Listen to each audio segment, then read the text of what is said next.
E aí, gente, tudo certo? No vídeo de hoje eu vou mostrar para vocês as leituras que eu fiz ao longo do mês de setembro.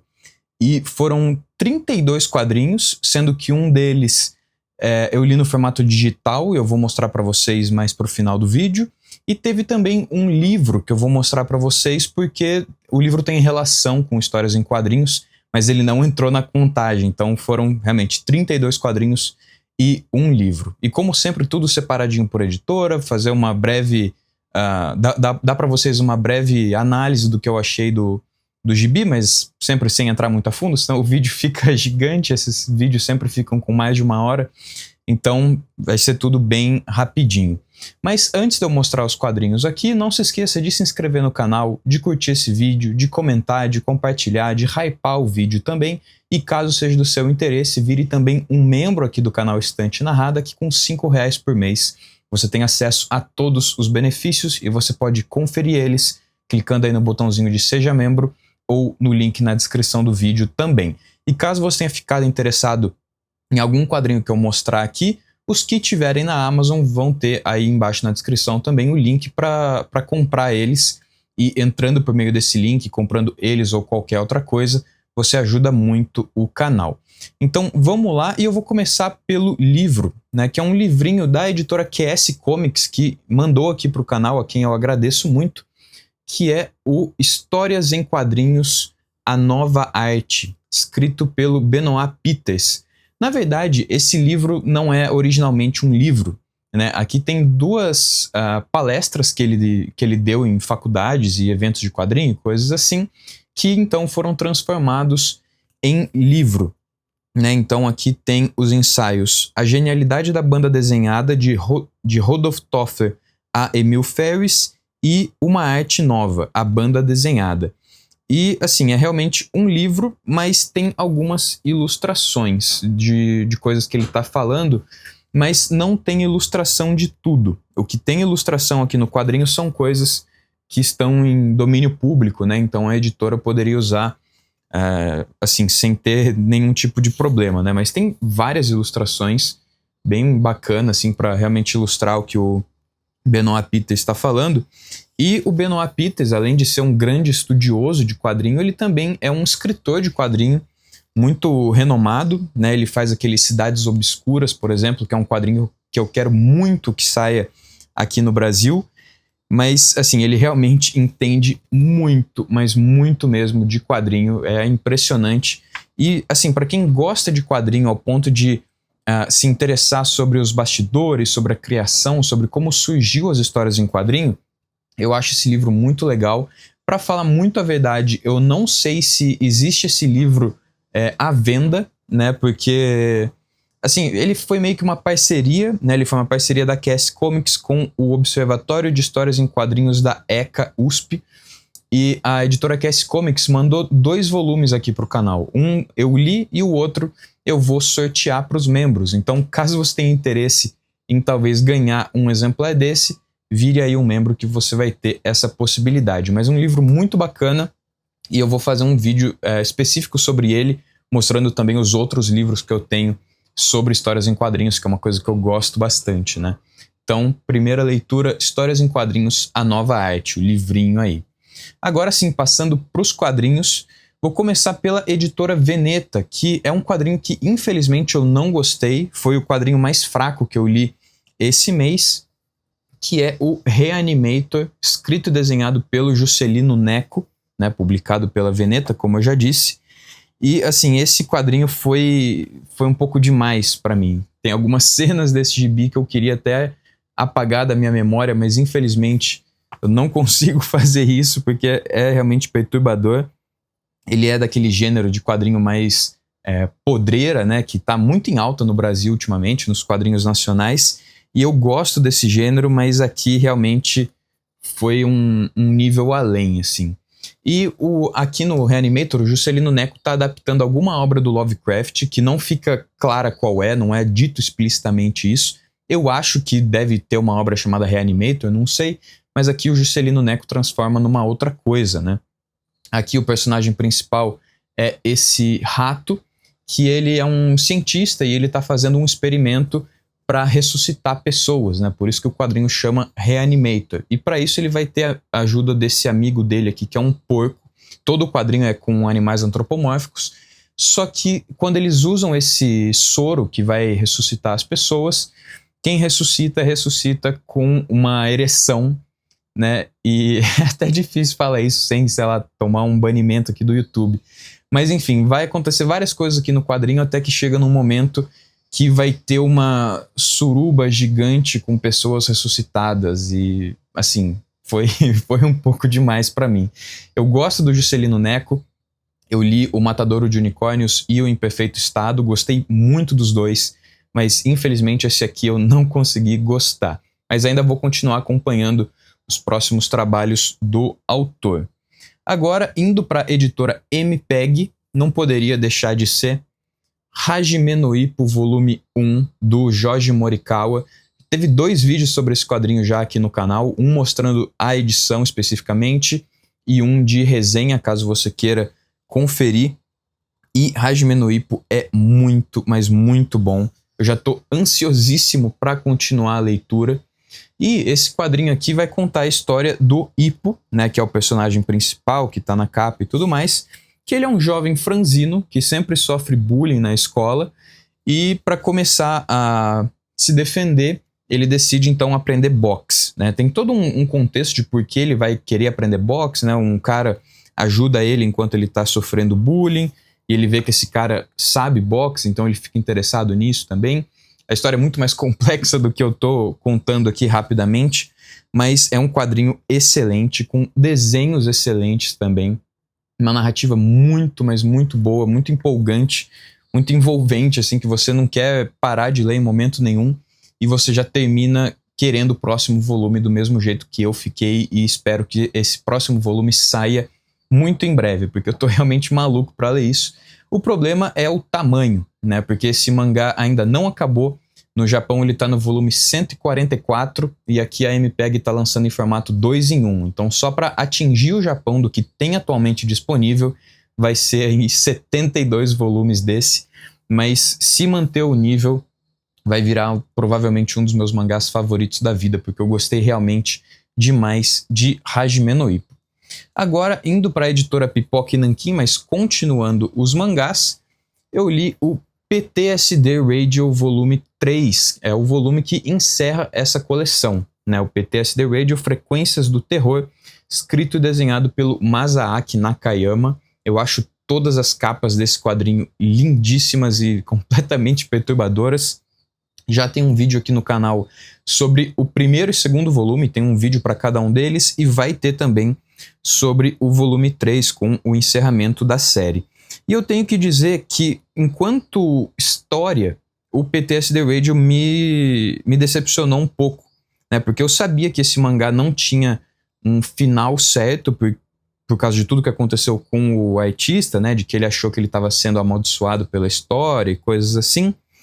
Mas eu achei que tinha algum tipo de fechamento ou algum tipo de explicação para tudo que estava acontecendo, mas não tem. O mangá realmente acaba do nada, sem ter o seu final explicado, nem nada assim. É como se fosse realmente vários pequenos contos de terror, e que se você lê na ordem dos capítulos, né, na numeração das frequências ali, acaba formando uma história um pouco mais coesa na sua cabeça, mas ainda assim é uma coisa que não tem final. Mas uma coisa muito interessante desse terceiro volume, que é a coisa que eu mais gostei do volume, aliás, são capítulos em que o autor para de contar a história do PTSD Radio, que ele está contando mesmo, e começa a contar os casos que aconteceram com ele na vida real, né? E assim, o desenho muda drasticamente nessas partes, e ele conta exatamente o porquê ele foi amaldiçoado, né? O que foi essa maldição que ele sofreu. E assim, tem várias coisas realmente inexplicáveis e muito bizarras, caso tudo que ele tenha falado aqui foi verdade. E eu gostei muito, muito mesmo de ver essas partes. Assim, foi o ponto alto desse terceiro volume para mim.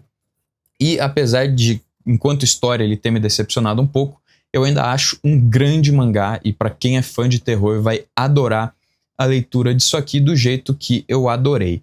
Então, fica também a recomendação de PTSD Radio volume 3. Baita mangá de terror. mesmo. E outro mangá aqui da editora Pipoca Nankin é O Fóssil dos Sonhos, escrito e desenhado pelo Satoshi Kon, né? Todos os contos de Satoshi Kon. E eu tenho que dizer que eu não gostei muito desse mangá, infelizmente. Eu tava muito ansioso para ler ele, principalmente por conta do nome do Satoshi Kon, que é uma pessoa extremamente famosa, extremamente criativa. E eu disse já no primeiro vídeo que eu mostrei esse mangá, num vídeo de aquisições, eu falei que muitos anos atrás eu li o Opus, que é um outro mangá dele que nunca foi encerrado propriamente dito, porque ele faleceu durante a criação ali do mangá.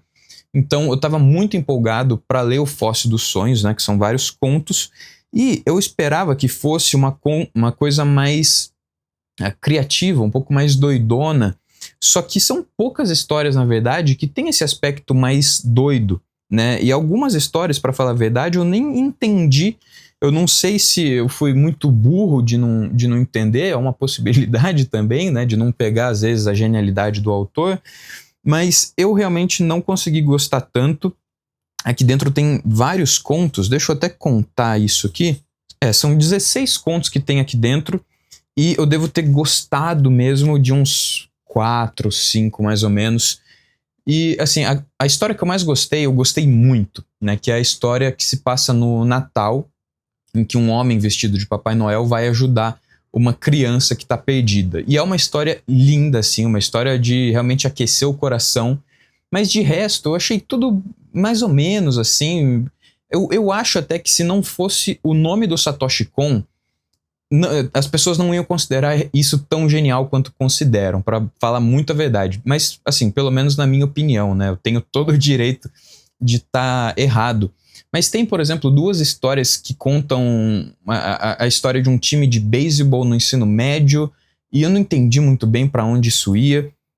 Tem uma outra história bacana que é sobre uma idosa que está no leito de morte e quer ver a praia pela última vez. Mas, enfim, num geral, não gostei muito do Fóssil dos Sonhos aqui, do Satoshi Kon. Mangá que eu tava extremamente ansioso para ler. Assim, o desenho é lindo, o desenho não tem nem o que falar. Mas enquanto história mesmo, acabou que eu não gostei tanto, infelizmente. Continuando a editora Pipoca Nankin, tem mais 3 quadrinhos aqui. Agora eu vou mostrar o quadrinho que é o melhor quadrinho que saiu em 2025. Já teve um vídeo específico sobre ele, que é Torgal. Essa coisa maravilhosa aqui, esse tomo gigantão de mais de 400 páginas, né? O Torgal Série Clássica Volume 1, que compila as histórias de 1977 a 1984. Esse volume tem as histórias A Feiticeira Traída, A Ilha dos Mares Gelados, Os Três Anciões do Reino de Aran, A Galé Negra, Além das Sombras, A Queda de Brex-Zarif, e o Filho das Estrelas e Ali Noé. Ali Noé é a melhor história do encadernado inteiro, que vai envolver muito ali a mulher e o filho do Torgal. História excelente, mas todo esse quadrinho é maravilhoso. Assim, são mais de 400 páginas que você não sente passar. Uma leitura muito fluida, muito gostosa e muito boa, né? Aliás, eu não falei, mas é escrito pelo Jan Van Hamme e desenhado pelo Gregor Rosinski, que é uma dupla de peso, né, que fez O Grande Poder do Shininkel, fez Western. O Jan Van Hamme fez aquele 13 também, que tudo indica que a Pipoca Nankin vai publicar daqui a um tempo. Mas o desenho também é maravilhoso. Nossa senhora, e é muito interessante de ver como o desenho melhora a cada história, né? Ao longo do tempo, o Rosinski vai aprimorando o seu traço e vai ficando cada vez mais lindo. Mas, enfim, eu não falei da história ainda, né? O Torgal é um quadrinho de fantasia com elementos de ficção científica que vai se passar ali na era dos Vikings, por volta do ano 1000, e vai contar, então, a história do Torgal. No começo, o Torgal, a gente acha que ele é um viking, né? Mas a gente rapidamente descobre que, na verdade, ele era um órfão que foi adotado pelos vikings, ele foi encontrado no mar, e os elementos de ficção científica entram quando a gente descobre que o Torgal, na verdade, é um filho das estrelas, né? Que ele é a última pessoa de uma raça muito evoluída que morou na Terra antes, depois foi para o espaço porque a Terra estava ficando inabitável, e depois de um tempo decidiram voltar, mas daí tem várias coisas que acontecem. É um gibi muito, mas muito legal mesmo. A melhor leitura de 2025, com certeza. Na verdade, dos quadrinhos que saíram em 2025, porque o próximo quadrinho que eu vou mostrar foi a minha melhor leitura de 2025 de fato e virou um dos meus quadrinhos favoritos da vida, que é nada mais, nada menos que Blueberry, volume 4. Esse volume encerra a série clássica do Blueberry, né? Escrito pelo Jean-Michel Charlier e pelo Jean Giraud, que é o Moebius, mas aqui também tem roteiro do Jean Giraud, porque o Charlier morre logo no meio da primeira história. Aí o Moebius tem que assumir o roteiro, né? E assim, é muito bom. É provavelmente a melhor coisa que eu já li de faroeste na vida.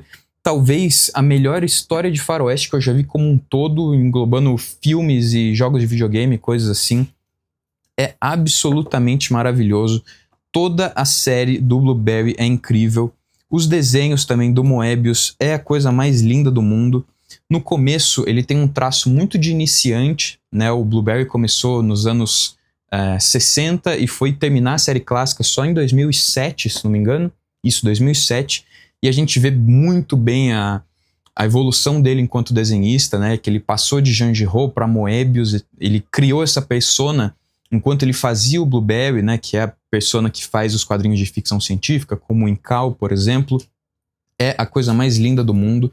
E aqui também a gente vê muito dessa evolução dele ainda, por mais que aqui já tem muito a cara do Moebius mesmo, que a gente conhece.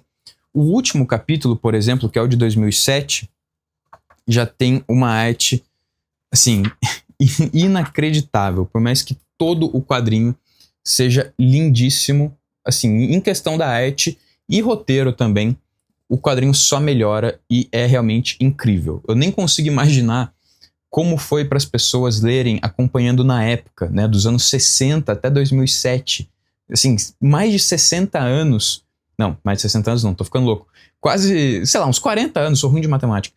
Quase uns 40 anos aí do pessoal fazendo Blueberry adoidado. Deve ter sido uma coisa mágica, assim. E eu li todo o Blueberry esse ano, agora de 2025, né? Eu comecei a leitura em março e acabei agora no mês de setembro, mas realmente um dos melhores quadrinhos que eu já li na minha vida, realmente maravilhoso. Mas Blueberry não acaba aí, porque recentemente a editora Pipoca e Nanquim lançou Marshall Blueberry. Esse volume foi enviado pela editora Pipoca e Nanquim, a quem eu agradeço muito. E esse volume aqui é como se fosse um spin-off, né? Ele se passa em um momento cronológico ali do Blueberry, mas e ele foi escrito até antes da série clássica encerrar, porque esse quadrinho foi escrito meio que como um experimento para o Moebius escrever alguma coisa pela primeira vez, né? Porque antes ele só desenhava. Então aqui, o que nem como eu disse, o Blueberry principal acaba em 2007, mas aqui tem 3 histórias que vão de 1991 até 2000. E aqui não tem o desenho do Moebius. É escrito pelo Moebius, escrito pelo Jean Giraud, e as 2 primeiras histórias são desenhadas pelo William Vance e a terceira pelo Michel Rouge. E os desenhos não ficam devendo nada também, porque são desenhos maravilhosos. E aqui é meio que uma história fechada, né? Se você quiser, você pode começar a ler Blueberry por esse volume. Não é tão bom quanto a série clássica, mas ainda assim é maravilhoso. Só de poder ler mais alguma coisa do personagem já é incrível. Aqui os desenhos do William Vance, que são maravilhosos, mas para mim o destaque, falando da arte, é a da última edição, que é a arte do Michel Rouge, que é lindíssimo e, assim, parece muito a arte do Moebius, né? Parece que ele tenta emular um pouco a arte do Moebius, mas é lindíssimo. E aqui, nessas 3 histórias, vai ter uma história só, né? Em que o Blueberry vai ter que investigar um caso ali de tráfico de armas que está acontecendo dentro do exército. Uma história muito bacana e em breve vai ter um vídeo só sobre essa edição também. Agora passando para a editora Mitos, um gibi que eu finalmente tive meu primeiro contato com ele, que eu estava doido para fazer isso, que é Hellboy Omnibus Volume 1. Esse é o Sementes da Destruição, que tem roteiro tanto do Mike Mignola como do John Byrne e desenhos do Mike Mignola. O primeiro arco tem argumento do Mike Mignola com o roteiro do John Byrne, porque na época o Mike Mignola estava meio receoso de escrever uma história inteira e coisas assim, e ele chamou o John Byrne, e assim, ficou muito bom, mas dá para perceber a mão do John Byrne às vezes, com bastante diálogo e coisas assim. Não é a questão dessa página, mas às vezes dá pra ver a mão pesada ali do John Byrne. Mas eu gostei muito, muito mesmo de ler o Hellboy, de ter esse meu primeiro contato com o personagem. E eu gostei realmente bastante. Eu sabia já que eu ia gostar, mas não esperava gostar tanto assim. Ele tem uma leitura muito fluida, muito ágil, muito gostosa de se fazer. Ele tem meio que uma pegada de quadrinho de super-herói, mas com bastante elemento de terror, né, de sobrenatural. É muito legal. E, assim, para mim ainda vai ser muito mais legal ler o Hellboy em ordem, né? Eu vou seguir aquela ordem de leitura que o Rafael do Batatinha Comics mostrou em um vídeo dele, que ajuda melhor no entendimento geral e coisas assim. Então, tô bem empolgado para fazer isso. Vou continuar a leitura nesse mês de outubro, né? O próximo que eu vou ler vai ser o primeiro ônibus do Histórias Curtas. E, assim, eu já tô muito empolgado porque Hellboy é realmente muito bacana. E nesse primeiro ônibus tem algumas histórias, né? Tem Os Sementes da Destruição, Os Lobos de Santo Agostinho, O Caixão Acorrentado, O Despertar do Demônio e Quase um Deus. Essa história, Quase um Deus, é muito boa, muito maluca, bastante elemento de terror que eu gostei bastante. E, assim, tudo bem que eu só arranhei a superfície do Hellboy por enquanto, mas já consegui entender por que todo mundo ama. Porque é realmente um quadrinho incrível e em breve também terá um vídeo específico sobre ele. Agora, continuando a editora Mitos, mas indo para Bonelli, eu li Morgan Lost e Dylan Dog, O Ceifador e O Retorno da Escuridão, que é o Morgan Lost e Dylan Dog volume 2, e em breve a Mitos vai lançar o volume 3 também. E eu tenho que dizer que eu não gostei muito desse quadrinho também, eu achei ele bem qualquer coisa.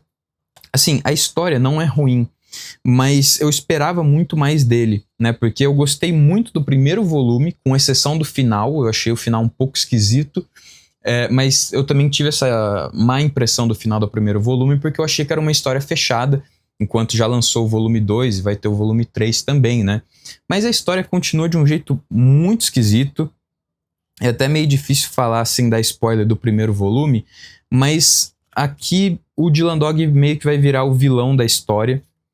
O quadrinho tem todo o estilo de arte do Morgan Lost, né, que é preto, branco e vermelho. No caso dessa primeira história é laranja, não sei porquê, mas na segunda história já fica realmente vermelho. A arte é muito bonita, né? É escrito pelo Claudio Chiaverotti, que é o criador do Morgan Lost, e desenhado pelo Fattori e pelo Pierre Federici. Não sei o primeiro nome deles. Mas enfim, eu tô ansioso para ler o volume 3 para ver se, assim, para ver meio que aonde isso vai, porque esse segundo volume, tô me enrolando aqui. Esse segundo volume eu achei bem fraquinho mesmo comparado ao primeiro, e espero que no terceiro volume a coisa melhore, né? Porque são dois personagens que eu gosto bastante. Já li tudo do Morgan Lost que saiu pela editora 85 por enquanto. O Dylan Dog, eu tenho um carinho especial por ele, porque foi com ele que eu comecei a ler Bonelli. Então queria muito gostar de uma história que tem esses dois personagens, né? Mas infelizmente esse segundo volume aqui eu achei bem mais ou menos. E para finalizar a editora Mitos, eu vou mostrar, são 5 quadrinhos aqui que eu li da mesma série.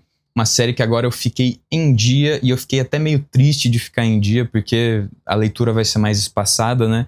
Mas também é uma das minhas séries favoritas da vida, que é Ken Parker. Não podia deixar de ser. Criado pelo Giancarlo Berardi e pelo Ivo Milazzo. Nesses volumes aqui, para falar a verdade, tem pouco da arte do Ivo Milazzo, é mais desenhado por outros caras. E eu vou passar meio rápido aqui para não ficar enrolando muito no Ken Parker, mas como sempre, cada volume compila então 2 histórias, né? Nesse volume 26 tem Próxima Parada Stockton e A Fúria de Naika. No volume 27 tem a história Os Pioneiros e Mistério no Trem para Boston, Inclusive, essa história, Os Pioneiros, é uma das melhores histórias do Kenpachi de todas. Eu amei essa história. É uma história que praticamente não tem ação, praticamente só se passa em um lugar ali, em uma casa em que o Kenpachi vai parar, mas é uma história linda, assim, realmente um dos pontos altos do personagem pra mim. A gente vê o tanto que o Kenpachi é uma pessoa de coração pura, né, de coração bom, que tá sempre querendo ajudar as pessoas ali, e vai ter todo um dilema ali com o casal dessa casa e com o filho deles, que eles estão sofrendo muito por falta de dinheiro, falta de água também na região, e o Kenpachi vai ajudar eles nisso, mas é uma história realmente maravilhosa. Deixa eu até mostrar os desenhos dessa edição, que são do Jorge Trevisan, e eu adoro o desenho do Trevisan, que é extremamente riscado. Eu acho a coisa mais linda do mundo o desenho do Trevisan, depois do próprio Ivo Milazzo, é o artista de Kenpachi que eu mais gosto. Para mim, isso aqui é, assim, o topo que uma arte consegue chegar. Realmente maravilhoso e uma história também incrível. Caso você não faça a coleção de Kenpachi, pode pegar só esse volume e ler essa história que você também vai amar. Mas eu li aqui também o volume 28, que tem a história Assalto na Reginald Street e sobre joias e trapaças, que eu acho que esse é o volume mais fraco de Blueberry que eu li até o momento, né? E assim, não é ruim de jeito nenhum. Blueberry. Kenpachi não tem histórias ruins, todas são no mínimo boas e várias delas são excelentes e maravilhosas, mas aqui tem duas histórias boas, duas histórias ok, mas que ainda assim vale a pena a leitura. E também o volume 29, com as histórias O Sicário e Estado de Greve. Essa Estado de Greve também é muito boa. E por fim, Kenpachi volume 30, que é o volume mais atual, com as histórias Os Garotos de Donovan e Um Príncipe para Norma. E esse volume 30 aqui é muito interessante porque ela tem a última história do Kenpachi que saiu dentro da editora Bonelli, e depois o personagem foi para outras revistas, né, porque o direito era dos autores. E essa última história, Os Garotos de Donovan, que saiu na Bonelli, é linda também. Outra história muito humana do personagem. Aqui tem desenhos do Kylo Ambrosini. E assim, muito, mas muito bonito. E uma história linda também. E a história O Príncipe para Norma, que é a primeira história fora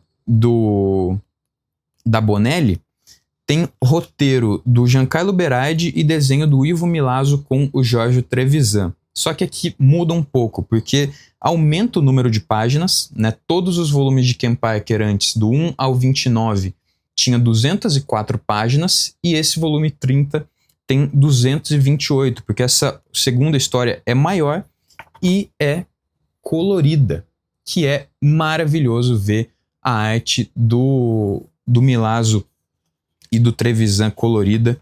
E assim, é uma história muito bacana que vai...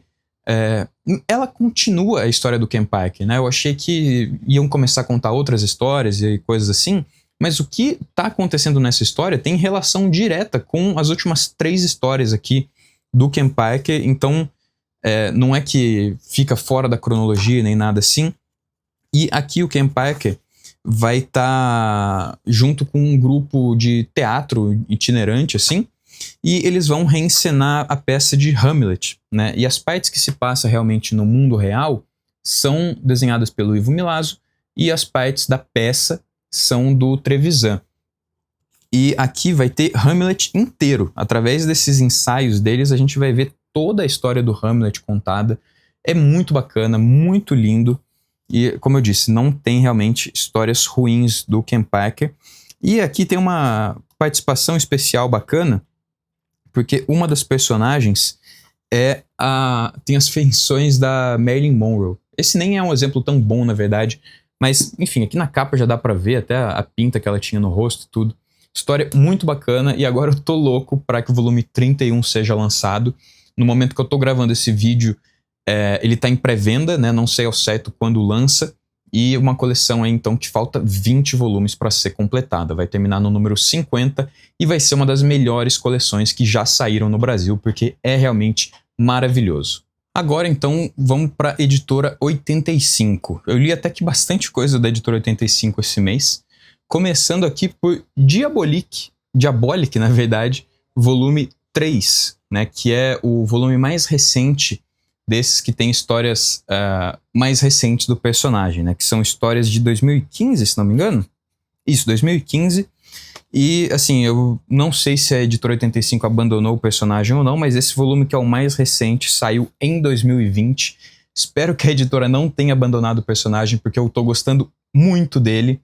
Eu ainda tenho aqui em casa para ler os 2 volumes de Diabolic clássico, né, que tem a primeira história do Diabolic. A Editora 85 fez uma seleção ali de histórias, mas enfim, eu espero muito que tenha mais lançamentos do personagem. Mas esse volume 3 aqui, como sempre, compila 4 histórias, tem aí 500 páginas nesse formato minúsculo. Eu acho muito bonitinho o formato desse quadrinho.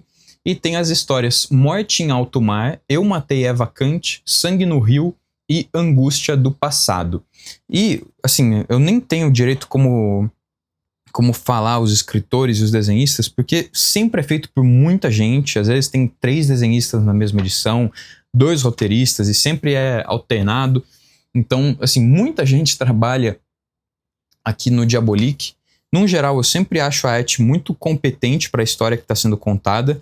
Não é uma arte necessariamente muito bonita, mas eu acho que combina muito, tanto com a história quanto com esse formato, assim. Parece uma coisa mais... assim, não feita às pressas, mas não no sentido ruim, mas uma coisa mais pra massa, né? Que era realmente a intenção das criadoras originais do Diabolic quando ele foi criado, né? Pra ler A Caminho do Trabalho, coisas assim. Eu gosto bastante do Diabolic, por mais que as histórias sejam bobas, por mais que tenha muito recurso de coincidência e Deus Ex Machina, e às vezes tá numa situação que parece impossível do personagem sair, e numa página para outra ele já saiu e ele vai te explicar só mais para frente como isso aconteceu. Eu gosto bastante, né? Tem um vídeo aqui no canal sobre o primeiro volume dessa coleção.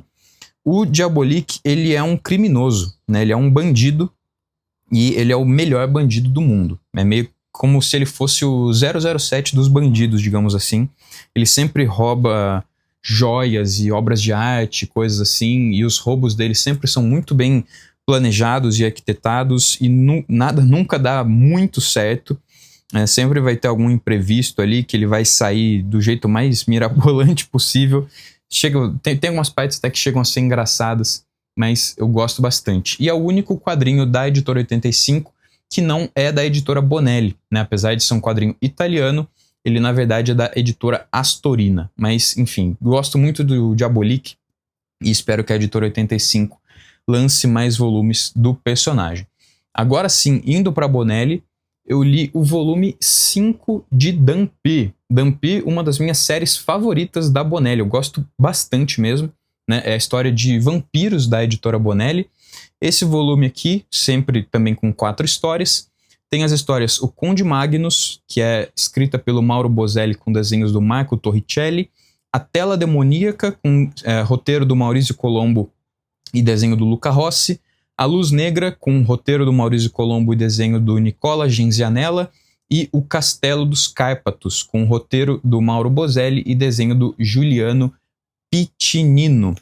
E os desenhos do Dampi são sempre muito de alto nível. Todos os desenhistas, eles têm um traço um pouco mais realista do que a gente costuma ver na Bonelli, que combina muito com esse ar de terror que o quadrinho tem, né? Porque é um quadrinho de ação com terror, envolvendo vampiros. É muito bacana. E a coisa mais legal é que nesse 5º volume aqui, a gente vai ter a primeira aparição do Drácula nesse universo do Dampi. E é bacana o jeito como eles criaram o Drácula no quadrinho, porque aqui ele não é o mestre dos vampiros, ele não é o vampiro mais poderoso de todos. Na verdade, ele é um súdito, né? Porque no universo do Dampi existe os Mestres da Noite, que são os vampiros mais poderosos, que meio que já nasceram vampiros, e existem os não-mortos, que são pessoas transformadas em vampiros, que têm menos poder e tudo mais.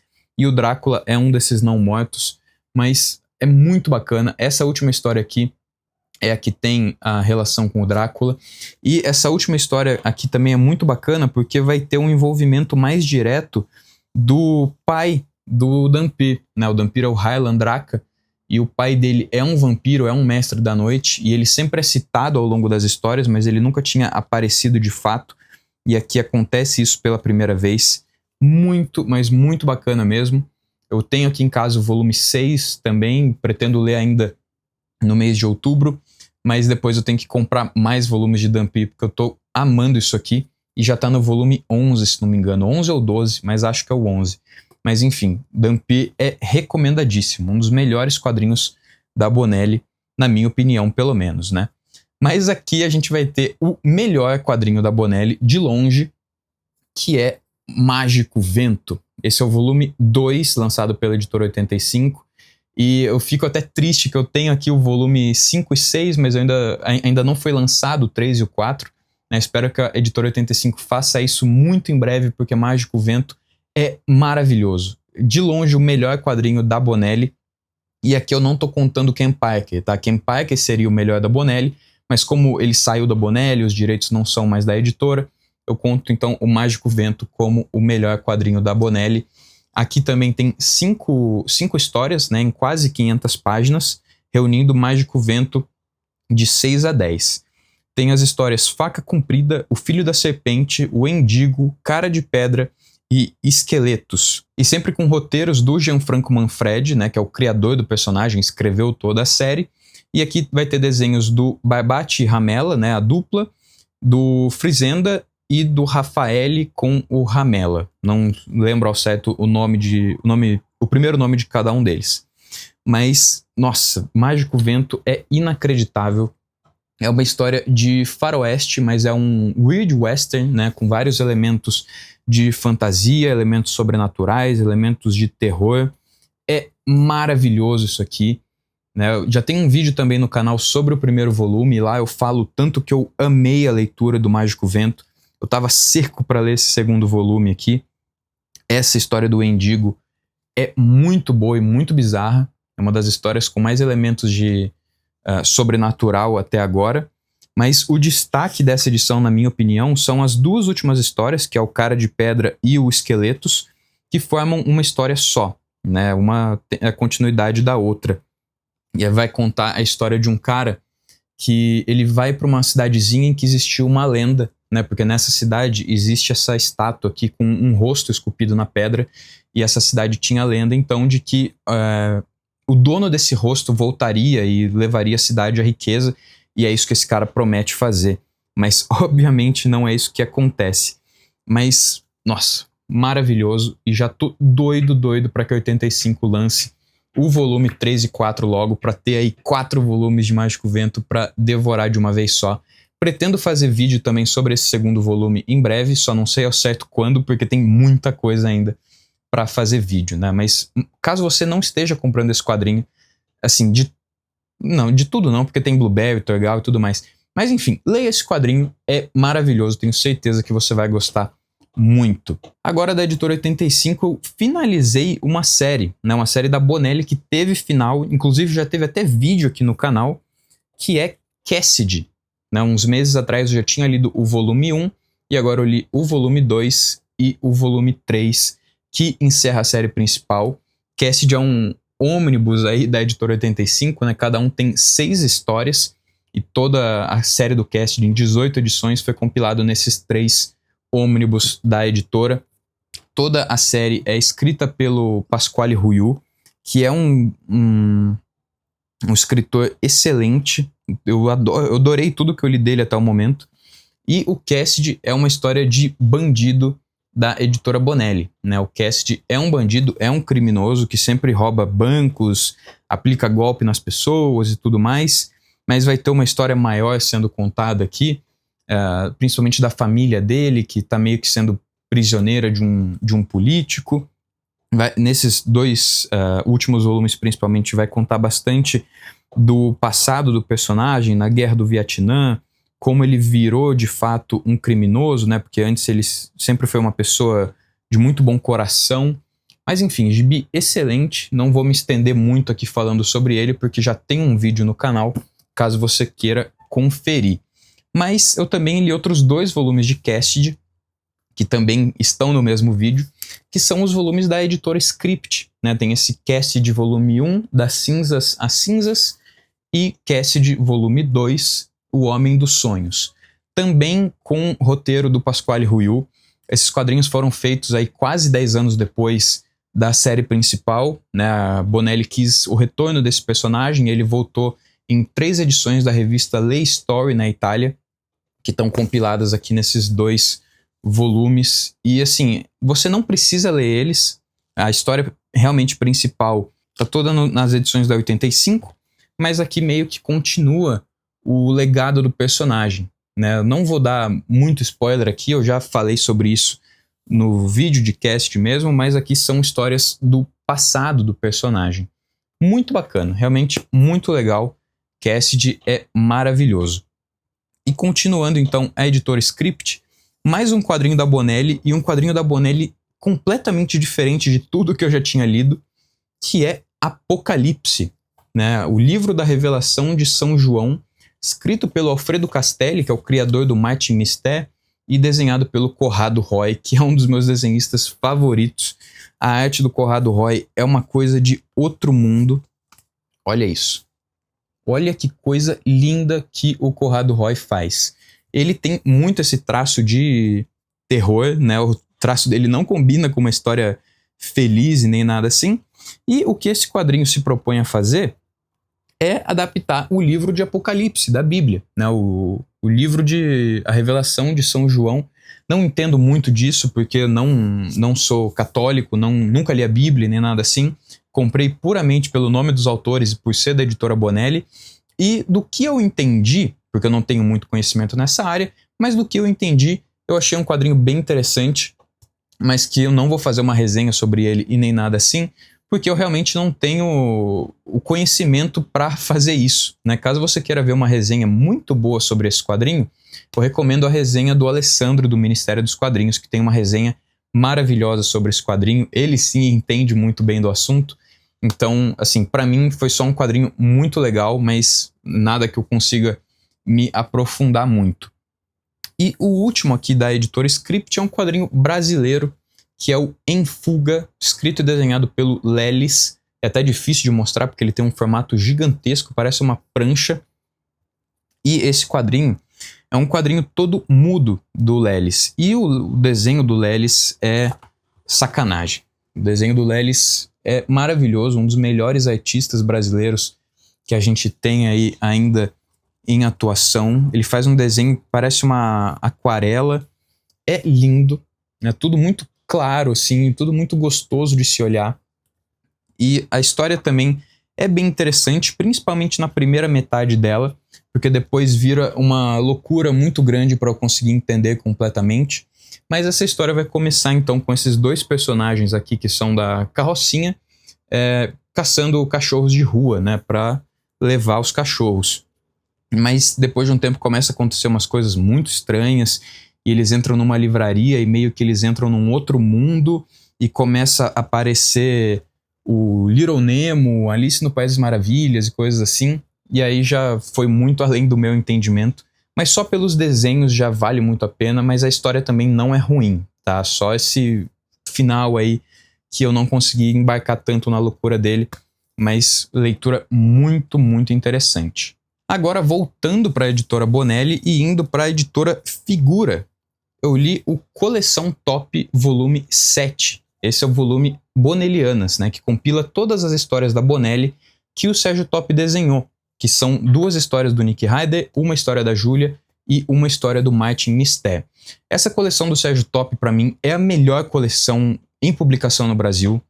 Eu adoro o Sérgio Top, ele é o meu quadrinista favorito de todos os tempos. E, assim, ler esse volume foi maravilhoso. Eu já tinha lido a história da Júlia no formatinho não, mas no formato italiano que a Mitos lançou, e agora foi muito bom ler nesse volume grandão. Nunca tinha lido nada do Martin Misté, também gostei bastante. As histórias do Nick Ryder também são muito boas. E essa coleção do Sérgio Top não é só Bonelli, né? Cada volume é temático. Então esse é as histórias da Bonelli, mas tem histórias de guerra, histórias de fábulas, histórias que se passam na América do Sul, na África, coisas assim, que daí sim tem mais a experimentação da arte do Sérgio Top, que é uma coisa de outro mundo, mas aqui isso não acontece tanto, apesar de ser um desenho maravilhoso, como eu vou mostrar para vocês, isso não acontece tanto por conta dos limites impostos pela própria editora Bonelli, né, que tinha um formato específico de página, que tinha que ter uma divisão específica de quadros e coisas assim, mas ainda assim é lindo. O Sérgio Top, melhor desenhista de todos os tempos. Essa história aqui é a do Nick Ryder, né? A história do Martin Misté, que é do começo, é bem curtinha, tem ali por volta de umas 30 páginas, não é nenhuma uma história do tamanho normal do Martin Misté. Aí depois entra a história da Júlia. Inclusive, deixa eu achar uma página específica aqui dessa história da Júlia, que dá pra ver bem realmente a arte do Sérgio Top, né? Porque nos outros volumes dessa coleção, o Sérgio Top sempre desenha muito animais. E aqui ele desenha essa galinha. Olha isso. É maravilhoso. Realmente maravilhoso. Não dá pra imaginar que um humano consiga fazer uma coisa dessa. E depois, mais pro final, tem então a última história, que é outra história do Nick Ryder. Todas histórias muito boas, e também vai ter um vídeo sobre esse volume aqui, que é maravilhoso. Mas caso você não faça a coleção, você pode comprar só esse volume, que assim, não tem ligação com nenhum dos outros volumes, tá? Agora passando para a editora Panini, e começando com mangás. Eu li JoJo's Bizarre Adventure, parte 7, Steel Ball Run, volume 1. Eu nunca tinha lido nada de JoJo's, não tinha nem interesse em fazer isso, mas o pessoal lá do grupo de apoiadores, né, principalmente o Felipe, o José e o Luiz do Antiplano, falaram que isso aqui era muito bom, que eu ia amar, que agora que eu tô gostando muito de Faroeste eu tinha que ler isso, que você não precisava ter lido nada antes para ler essa parte 7. Então, depois de muita insistência deles, eu comprei esse volume e li.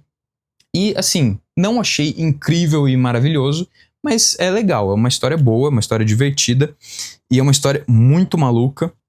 É escrito e desenhado pelo Hirohiko Araki, eu tinha esquecido de falar isso. O desenho é lindo, tá? O desenho é muito bonito mesmo, mas às vezes eu acho que ele exagera tanto no desenho que eu nem consigo entender direito o que está acontecendo nas páginas. Eu acho isso um ponto negativo, mas, num geral, é sim um desenho lindo. Olha só. E é muito maluca a história. Vai ter uma corrida de cavalo, né? É uma história de faroeste dentro do JoJo, e vai ter uma corrida de cavalo pelos Estados Unidos, que vai demorar meses para ser completada, e tipo, coisa de 8 meses mais ou menos, e quem ganhar a corrida vai ganhar 50 milhões de dólares. Mas assim, tem muita loucura. Tem um dos personagens que é cadeirante e ele fica meio que se arrastando no cavalo. Tem um índio muito maluco que ele acha que ele é extremamente sortudo e, assim, acontece várias coisas bizarras. Tem esse personagem principal aqui que tem essas esferas, que tem algum tipo de poder que eu ainda não consegui entender direito. E assim, eu nem consegui decorar o nome dos personagens, porque são muitos personagens, né? E são personagens que já tinham aparecido em JoJo's antes, mas como eu não tinha lido nada, não sabia nada da série, não decorei, não sei ao certo quem são, nem nada assim. Vou decorar mais isso ao longo da leitura dos próximos volumes.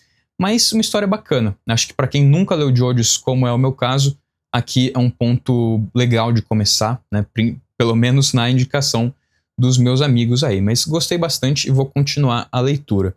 Já saíram 4 volumes dessa parte 7, se não me engano, e encerra em 16, mas posso estar enganado quanto a esse número. Continuando nos mangás, eu li 2 mangás do Naoki Urasawa, né, dando continuação nas coleções. Eu li Billy Bat volume 3, escrito e desenhado pelo Naoki Urasawa, e Billy Bat é muito, muito bom. E eu tenho que falar aqui uma opinião completamente impopular, eu sei disso, mas eu tô gostando mais da leitura do Billy Bat do que de 20th Century Boys. E, assim, o 20th Century Boys é tido como um dos melhores mangás do autor. Assim, na verdade, Monster é considerado o melhor e o 20th Century Boys o segundo. Mas eu tô gostando muito, muito mesmo de Billy Bat. Acontece uma loucura atrás da outra que você não sabe pra onde isso vai. né? Já tem o vídeo do primeiro volume aqui no canal, e esse mangá vai contar a história, então, desse autor de mangás, que ele tá atrás do personagem que ele criou, que é o Billy Bat, que é um morcego que meio que fala com ele e consegue influenciar os eventos futuros. É uma loucura. No primeiro volume, por exemplo, aparece Jesus Cristo vendo o Billy Bat, e aqui nesse terceiro volume a gente vai ter o Lee Harvey Oswald vendo o Billy Bat, né? Para quem não lembra do nome, o Lee Harvey Oswald foi o cara que matou o presidente Kennedy, e vai ter esse plano aqui ao longo do quadrinho, e meio que influenciado pelo Billy Bat. É muito esquisito, muito doido, mas muito, muito bom. Tô gostando realmente demais. Ontem eu peguei o volume 4 que tá aqui e devo continuar a ler agora também no mês de outubro, porque eu tô gostando realmente muito. E assim, é realmente difícil dar uma sinopse da história, porque a cada página que você vira tem uma surpresa maior que a outra. Tem um cara aqui também que parece o Walt Disney, que meio que rouba o Billy Bat. Enfim, várias coisas. Gibi maravilhosão. Tô gostando realmente muito da leitura. E o outro do Naoki Urasawa é o volume 3 de 20th Century Boys, né? A série que eu falei que eu tô gostando até menos que Billy Bat, mas também tô gostando muito, muito mesmo. Assim, nada do Naoki Urasawa é ruim, né? Eu só tinha lido o Pluto dele antes. O Pluto eu gostei bastante também. Tenho o Monster aqui para ler, mas nunca li. Vou fazer isso em breve, quando tiver mais espaço nas leituras. Mas 20th Century Boys, a história meio de ficção científica do Naoki Urasawa é muito boa, né? A história de um grupo aí que tem que parar o fim do mundo em 31 de dezembro de 2000. E eu achei que ia demorar para mostrar que eles tinham conseguido salvar o mundo, mas aqui já mostra isso. Aparece o futuro ali, acho que é 2014, alguma coisa assim. Não me lembro a data agora, mas já mostra que eles conseguiram de fato salvar o mundo. E assim, durante o mangá inteiro vai indo e voltando no tempo, né, na vida ali dos personagens. Tem umas partes com eles crianças, tem umas partes com eles adultos, tem essa outra parte do futuro que eles estão completamente diferentes também. E o vilão da série inteira é um personagem chamado Amigo, que a gente ainda não sabe ao certo quem é, mas toda a história gira em torno dele, né? Ele que queria realmente acabar com o mundo. E assim, tá ficando cada vez mais estranho, cada vez mais complexo. O mangá levanta muito mais perguntas do que responde, mas mesmo assim é muito interessante, tô gostando muito. Deixa eu mostrar um pouco mais da arte para vocês, mas tô gostando demais mesmo. Se não me engano, já saiu o volume 4, inclusive, eu preciso comprar. E agora um quadrinho da Panini, mais um quadrinho Bonelli, que é Dragoneiro, A Origem, edição em cores, né, escrito pelo Luca Enoch e pelo Stefano Vietti, e desenhado pelo Matteoni, é o Giuseppe Matteoni. Essa edição aqui, ela tem formato americano, né, toda colorida, mas essa mesma história já foi lançada pela editora Mitos alguns anos atrás, em formato italiano e em preto e branco, e faz acho que uns 2 anos que a editora Panini então republicou em cores, e é realmente a origem do Dragoneiro, né? Todo mundo fala que é bom ler essa edição antes de começar a ler a série principal, que eu vou fazer isso muito em breve também, mas eu estava muito ansioso para começar a ler o Dragoneiro, e gostei bastante dessa edição. Eu preferia que fosse preto e branco, confesso, mas aqui não tem aquela aparência muito colorizada das histórias Bonelli, igual Tex, por exemplo, que fica meio esquisito. Aqui tá bonito, assim, parece até que foi feito originalmente em cores, mas eu preferia que fosse preto e branco, né? Mas Dragoneiro é a história de fantasia dentro da Sérgio Bonelli, e vai contar a história, então, do Ian Aranil, que é o personagem principal, que é o Dragoneiro. E nesse volume, então, a gente vai ter a origem dele, né? De onde ele veio, o passado dele e tudo mais. E aqui vai ser mostrado como ele virou o Dragoneiro. O Dragoneiro é uma pessoa que tem contato com o sangue de dragão. Isso vai acontecer aqui na história, como já dá pra ver pela capa, né? E aí a série principal do personagem continua a partir daqui. Pretendo fazer um vídeo sobre esse volume aqui também, porque eu realmente gostei bastante, achei bem interessante, apesar de eu não gostar tanto de fantasia, como eu sempre falo, mas sendo da Bonelli eu já tinha altas expectativas e, assim, não me decepcionou nem um pouco. Todos os personagens são muito interessantes. O mago que acompanha eles, a irmã do Ian, o Guimor, que é o orc, amigo do Ian também, muito interessante. As cenas de batalha são muito bem feitas, muito bonitas. Lembra muito Senhor dos Anéis, né? Senhor dos Anéis eu gosto bastante. Então tem muito essa pegada de Senhor dos Anéis, Dungeons and Dragons e coisas assim. E gostei bastante dessa edição aqui de Dragoneiro. Eu pretendo ler pelo menos o primeiro arco no mês de outubro, né? Mas eu sempre falo que eu pretendo ler várias coisas e acabo não lendo. Mas enfim, é só uma ideia aqui ler o primeiro arco do Dragoneiro. Agora, indo para a editora Image, eu li o volume 6 de Invencível. Esse é o volume Um Mundo Diferente, escrito pelo Robert Kirkman e desenhado pelo Ryan Ottley. E é impressionante como esse quadrinho só melhora. Eu sei de algumas pessoas que não estão gostando. Sinceramente, não consigo entender por quê. Porque eu tô achando maravilhoso. Tô achando incrível a leitura disso aqui. Eu já gosto muito da série, né? Meu primeiro contato com o Invencível foi pela série. E tá sendo muito bom ler o quadrinho também e ver mais desenvolvimento. Aqui nesse volume 6 vai ter o reencontro do Mike com o pai dele, né, com o Omni-Man, depois que ele fugiu da Terra por causa de tudo que ele fez. E, assim, é muito bacana, muito legal mesmo. Tem umas partes que tem bastante diálogo, que até é estranho para um gibi de super-herói, mas eu tô cada vez gostando mais disso aqui e tô doido para que o volume 7 chegue logo, porque, assim, sempre que chega o volume novo de Invencível eu já devoro. Tem umas cenas de violência também incríveis, com muito sangue, que eu acho muito bacana. O desenho do Ryan Ottley também, maravilhoso. Mas tô gostando muito, muito mesmo do Invencível.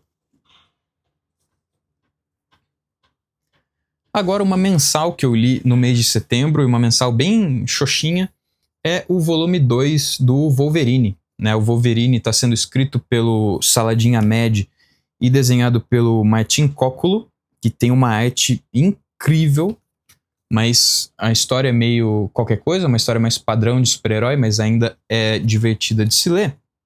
Mas o destaque dessa segunda edição é porque aqui começa o X-Force, né? Aqui tem a edição 1 do X-Force, que é muito, muito qualquer coisa.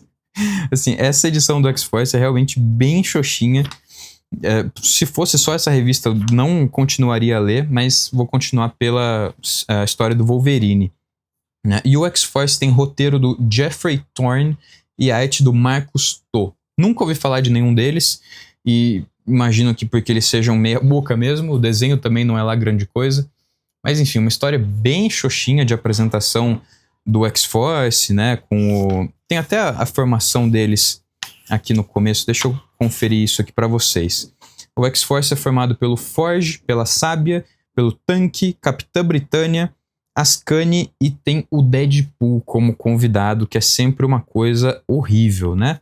Mas, enfim, gibi bem xoxinho. Espero que a qualidade do X-Force melhore nas próximas edições.